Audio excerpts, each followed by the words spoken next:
मेरे साथ राजीव मिश्रा साहब हैं। मैं राजीव मिश्रा साहब के पास इसलिए तुरंत चल रहा हूँ, वो कर्नाटक से जुड़ रहे हैं, बेंगलोर से जुड़ रहे हैं।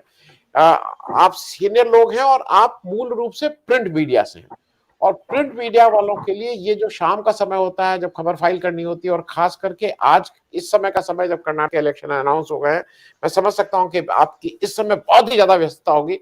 राजीव जी, इसलिए आपसे एक शुरू की टिप्पणी लेके हम आपको छोड़ेंगे।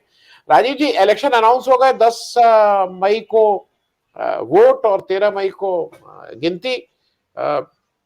पहला रिएक्शन ये कि आज, अच्छा, इधर ये लग रहा है कि कांग्रेस ने अपनी पहली लिस्ट भी जारी कर दी थी 144 कैंडिडेट की। अभी आज की स्थिति मुझे नहीं मालूम। इन सब तैयारी में तो बीजेपी पूरे साल भर, मतलब साल भर क्या, वो हरदम इलेक्शन मोड में रहती है, लेकिन क्या इस बार लग रहा है कि कांग्रेस भी तैयारी में है? आज की स्थिति में जनरल आपसे एक टिप्पणी ले लें राजीव साहब। जी बिल्कुल, कांग्रेस को एडवांटेज है इस बार, इसमें कोई दो राय नहीं है।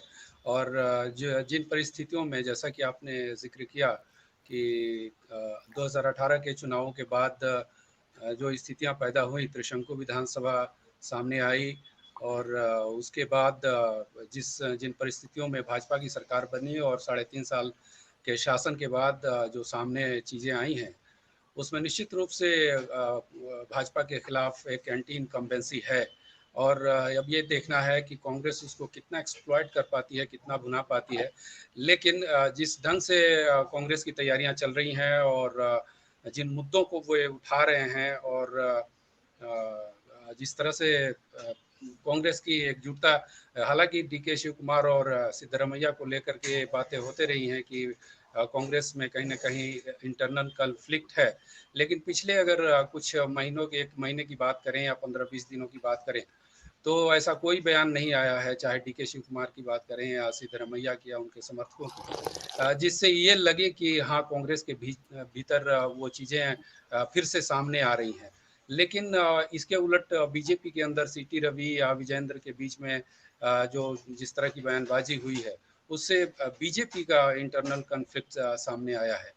तो एक तरह से देखा जाए तो सही समय पर कांग्रेस के भीतर जो मतभेद हैं, डीके शिव कुमार और सिद्धरमैया उसको एक तरह से सियासी रूप से सामने नहीं आने देना चाहते, राजनीतिक रूप से एक मैसेज देना चाहते हैं कि जो अंदर की बातें हैं वो अंदर हैं, फिलहाल हमारी प्राथमिकता चुनाव जीतना है। तो निश्चित रूप से एडवांटेज है कांग्रेस को। जी जी, मैं राजीव जी एक चीज जल्दी से आपसे और पूछ लूं कि एक, मैं इसलिए पूछ ले रहा हूं कि यहाँ पे चलते चलते 2-3 दिन पहले जो मुस्लिम आरक्षण था 5-4%, उसको बिल्कुल पूरा स्क्रैप करके उनका हटा के वोकालिंगा को 2% और लिंगायत को 2% दिया गया है। क्या ये भी एक मुद्दा कांग्रेस, और ये भी एक मुद्दा इलेक्शन में बन पाएगा? देखिए, कुछ मुद्दे हैं जो काफ़ी इम्पोर्टेंट रहेंगे इस इलेक्शन में। भ्रष्टाचार एक है, और भ्रष्टाचार को दोनों पार्टियां उठा रही हैं, चाहे वो कांग्रेस हो चाहे बीजेपी हो। दोनों के नैरेटिव अलग अलग हैं, दोनों अलग अलग तरीके से उसको उठाने की कोशिश कर रहे हैं, और दोनों कह रहे हैं कि हम भ्रष्टाचार के खिलाफ लड़ रहे हैं और हम स्वच्छ प्रशासन देना चाहेंगे। तो भ्रष्टाचार एक मुद्दा ज़रूर रहेगा। जहाँ तक आरक्षण का सवाल है, आरक्षण बहुत बड़ा इशू बन सकता है और बनना चाहिए। जिस ढंग से इसको भारतीय जनता पार्टी ने छेड़ा है, अगर हम कहें, और पहले तो SC ST का आरक्षण बढ़ाया गया, उसके बाद से कहीं ना कहीं पंचमशाली जो लिंगायत हैं उनकी नाराज़गी को दूर करने के लिए वो 2% मुस्लिमों का स्क्रैप करके और पंचमशाली और वोकालिगा को 2% दिया गया।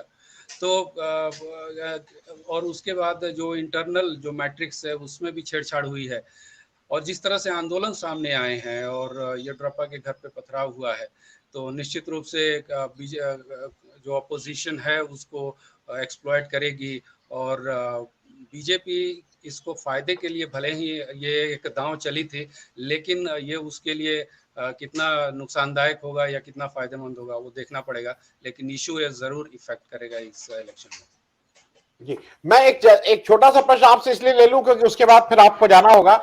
ये जेडीएस और कांग्रेस के बीच में तो कोई तालमेल हो नहीं रहा है। जेडीएस मतलब ये अल्टीमेटली इन दोनों का कैसे होगा? ये त्रिकोणीय संघर्ष होगा, कुछ एडजस्टमेंट होने की अभी भी उम्मीद है? देखिए, जेडीएस और कांग्रेस का जो गठबंधन रहा वो पूरी तरह से विफल रहा। अगर 2019 के लोकसभा चुनाव परिणामों को अगर आप देखें तो बीजेपी लगभग क्लीन स्वीप कर गई। आउट ऑफ 28 25 सीटें जीत गई और एक सीट निर्दलीय उम्मीदवार को चला गया, सुमलता अम्बरीश को। और जेडीएस जो अपने गढ़ में थी मंड्या में, वहाँ पर एच.डी. कुमार स्वामी के बेटे हार गए। बात यह थी कि कांग्रेस और जेडीएस दोनों जो दक्षिण कर्नाटक का चामराजनगर, हासन, मंड्या, मैसूर का जो इलाका है, कोलार, तुमकुरु, इवन एचडी को पूर्व प्रधानमंत्री देवगौड़ा तक हार गए। बात यह थी कि चूंकि इस इलाके में कांग्रेस और जेडीएस आपसी प्रतिद्वंदी रहे हैं, दोनों के जो आपसी कार्यकर्ताओं की आपस में बहुत ही कड़ी टक्कर होते रही है। और अचानक से जब दोनों के बीच में एक समझौता हुआ तो उसको कार्यकर्ता पचा नहीं पाए। दोनों जगह अगर देखें तो काफ़ी केसेस चल रहे थे कांग्रेस के खिलाफ उसके और उसके जेडीएस के खिलाफ उनके। तो इस तरह से बीजेपी वहां पर फाइट में आ गई। दो पार्टियां जब कांग्रेस और जेडीएस एक हुई तो बीजेपी जो तीसरे नंबर पे थी वो दूसरे नंबर पे आई और उसको एडवांटेज मिला। और इसलिए मुझे नहीं लगता कि कांग्रेस और जेडीएस फिर एक बार एक होने की कोशिश करेंगे, क्योंकि इससे उनको फायदे के बजाय नुकसान होगा, क्योंकि दोनों ही पार्टियां एक ही जगह पे मजबूत हैं।